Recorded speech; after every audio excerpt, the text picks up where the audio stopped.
വിഴിഞ്ഞം തുറമുഖത്തേക്കുള്ള ആദ്യ മദർഷിപ്പ് പുറം കടലിലെത്തി. രാവിലെ 9 മണിക്ക് സാൻ ഫെർണാണ്ടോ എന്ന കപ്പൽ തുറമുഖത്തിലെ ബർത്തിൽ നങ്കൂരമിടും. ട്രയൽ റണ്ണിന്റെ ഔദ്യോഗിക ഉദ്ഘാടനം നാളെ മുഖ്യമന്ത്രി പിണറായി വിജയൻ നിർവഹിക്കും. നമുക്കൊപ്പം പ്രശാന്ത് കൃഷ്ണ ചേരുന്നുണ്ട് വിവരങ്ങളുമായി. പ്രശാന്ത് കൃഷ്ണ, ലോകത്തെ തന്നെ രണ്ടാമത്തെ വലിയ കപ്പൽ കമ്പനിയായ മെസ്കിന്റെ കപ്പലാണ് ഇപ്പോൾ ഇവിടെ എത്തുന്നത്. അത് തന്നെ വലിയൊരു ശുഭപ്രതീക്ഷയാണ്. ഈ ഒരു സാൻ ഫെർണാണ്ടോ ഇവിടെ എത്തുമ്പോൾ തന്നെ നാളത്തെ ഔദ്യോഗിക സ്വീകരണത്തിനും ട്രയൽ റണ്ണിനൊക്കെ എല്ലാ സജ്ജീകരണങ്ങളും അവിടെ തയ്യാറായി കഴിഞ്ഞോ? സന്ധ്യ, ഔദ്യോഗിക സ്വീകരണം, വാട്ടർ സല്യൂട്ട് നാളെയാണെങ്കിലും ചരിത്ര ദിനം ഇന്നെന്ന് തന്നെ പറയാം. കാരണം ആദ്യമായി വിഴിഞ്ഞം തീരത്തേക്ക് ചരക്ക് കപ്പൽ ഇങ്ങ് തീരത്തേക്ക് എത്തുകയാണ്. ഞാനൊരു അതിൻ്റെ ഇപ്പോഴത്തെ എക്സാക്ട് പൊസിഷൻ ഞാൻ കാണിക്കാം. അതായത് സാൻ ഫെർണാണ്ടോ കപ്പൽ ഇപ്പോൾ നാഗർകോവിലിന് സമാന്തരമായി എത്തിയിരിക്കുന്നു. വിഴിഞ്ഞം തീരത്തേക്ക് എത്തുകയാണ്.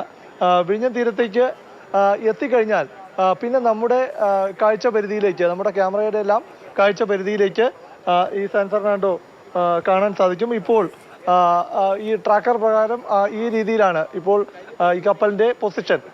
അപ്പോൾ വിഴിഞ്ഞത്ത് എത്തിക്കഴിഞ്ഞാൽ ഏകദേശം 3.5 നോട്ടിക്കൽ മൈൽ അകലെ സാൻ ഫെർണാണ്ടോ കപ്പൽ എത്തിക്കഴിഞ്ഞാൽ പിന്നെ ഇവിടെ നിന്ന് വിഴിഞ്ഞം തുറമുഖത്ത് നിന്നുള്ള അദാനി പോർട്സ് ഇതിൻ്റെ നിയന്ത്രണം ഏറ്റെടുക്കുക. അദാനി പോർട്സിൻ്റെ ക്യാപ്റ്റൻ 4 തഗ്ഗുകളുമായി അവരുടെ ടീം അവിടെ 3.5 നോട്ടിക്കൽ മൈൽ അകലേക്ക് എത്തും.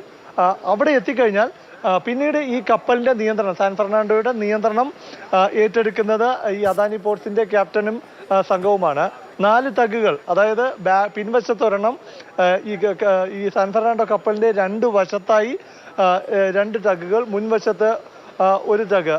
ഇവ റോപ്പ് ഈ കപ്പലിനെ കയർ ഉപയോഗിച്ച് ബന്ധിക്കും. പിന്നീട് അവരുടെ നിയന്ത്രണത്തിലാണ് കപ്പൽ. നമ്മളിപ്പോൾ കാണുന്നത് ഈ പുലിമുട്ടിൻ്റെ ഭാഗമാണ്. കപ്പൽ ഈ പുലിമുട്ടിൻ്റെ ഭാഗത്തേക്ക് പ്രവേശിച്ച് അത് ഏകദേശം 9-9:30 ഇടയ്ക്ക് ഈ ക്രെയിനുകൾക്ക് സമാന്തരമായി ബർത്ത് ക്രെയിനുകൾ ഉറപ്പിച്ചിരിക്കുന്നത് ബർത്തിലാണ്. ബർത്തിലേക്ക് അടുപ്പിക്കുന്ന നടപടിയിലേക്ക് നീങ്ങും. ഈ ബ്രേക്ക് വാട്ടറിനകത്ത്, ഈ പുലിമുട്ടിനകത്തേക്ക് കപ്പൽ പ്രവേശിക്കുന്ന സമയത്ത് ഈ തഗ്ഗുകൾ വാട്ടർ സല്യൂട്ട് നൽകിയാണ് ആദ്യ ചരക്ക് കപ്പലിനെ സ്വീകരിക്കുന്നത്. ഇവിടെ എത്തിക്കഴിഞ്ഞാൽ ഇന്ന് തന്നെ, നാളെയാണ് ഔദ്യോഗിക സ്വീകരണ ചടങ്ങ്, വാട്ടർ സല്യൂട്ട് ചടങ്ങൊക്കെ എങ്കിലും ഇന്ന് തന്നെ വിഴിഞ്ഞം തുറമുഖത്തേക്ക് എത്തിക്കുന്ന 1960 കണ്ടെയ്നറുകൾ ഇവിടെ ഇറക്കും. അതിനുള്ള തയ്യാറെടുപ്പുകൾ തുടങ്ങിക്കഴിഞ്ഞു. കാരണം നമുക്ക് ആ ക്രെയിനുകൾ, ഷോർ ക്രെയിനാണ് ഈ ബർത്തിനരികിലായി കാണുന്നത്. ഷോർ ക്രെയിനിൽ 8 ഷോർ ക്രെയിനുകളാണ് സജ്ജമാക്കിയിരിക്കുന്നത്. അതിൽ 1 ഷോർ ക്രെയിൻ കടലിലേക്ക് തള്ളി നിൽക്കുന്നത് കാണാം. മറ്റ് 7 എണ്ണം ഉയർത്തിയിട്ടുണ്ട്. അതായത് ഈ 1960 കണ്ടെയ്നറുകൾ ഈ ഷോർ ക്രെയിനുകളാണ് ഈ സാൻ ഫെർണാണ്ടോ കപ്പലിൽ നിന്ന് ഇവിടെ തീരത്തേക്ക് ഇറക്കുന്നത്.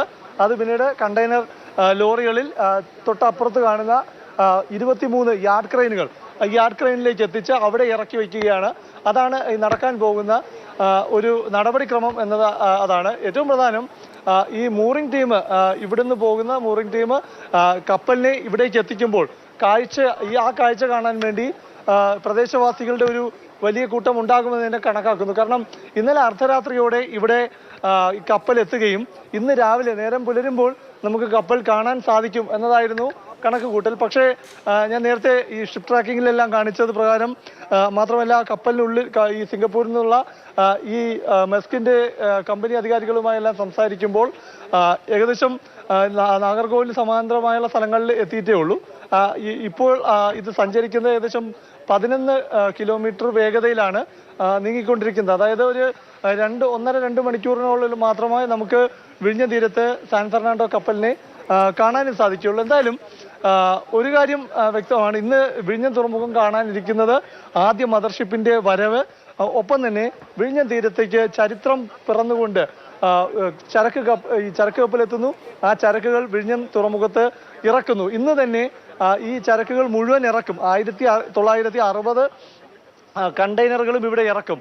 അങ്ങനെ ഇറക്കുമ്പോൾ ഇവിടെ വരുന്ന കപ്പലിൽ 2000-ഓളം കണ്ടെയ്നറുകൾ മാത്രമല്ല, നാം മനസ്സിലാക്കുന്നത് ഏകദേശം 8,000-ലധികം കണ്ടെയ്നറുകളുമായാണ് ഒമാനിലേക്ക് പോകുന്ന നാളെ രാത്രി തന്നെ ഈ കപ്പൽ ഇവിടെ നിന്ന് പോവുകയും ചെയ്യും. അപ്പോൾ ഈ 2000-ഓളം കണ്ടെയ്നറുകൾ ഇവിടെ ഇറക്കുമ്പോൾ ഈ കപ്പലിന്റെ ബാലൻസ് എല്ലാം നിലനിർത്തേണ്ടതുണ്ട്. അതുകൊണ്ട് പിന്നീട് ഇന്ന് ഈ കണ്ടെയ്നറുകൾ മുഴുവൻ ഇറക്കി കഴിഞ്ഞാൽ ബാക്കിയുള്ള സമയം കൊണ്ട് ഏകദേശം 400-ഓളം കണ്ടെയ്നറുകൾ അവർ റീഅറേഞ്ച് ചെയ്യുന്ന നടപടി അടക്കം ഇനി നടക്കാനിരിക്കുകയാണ്. ഏതായാലും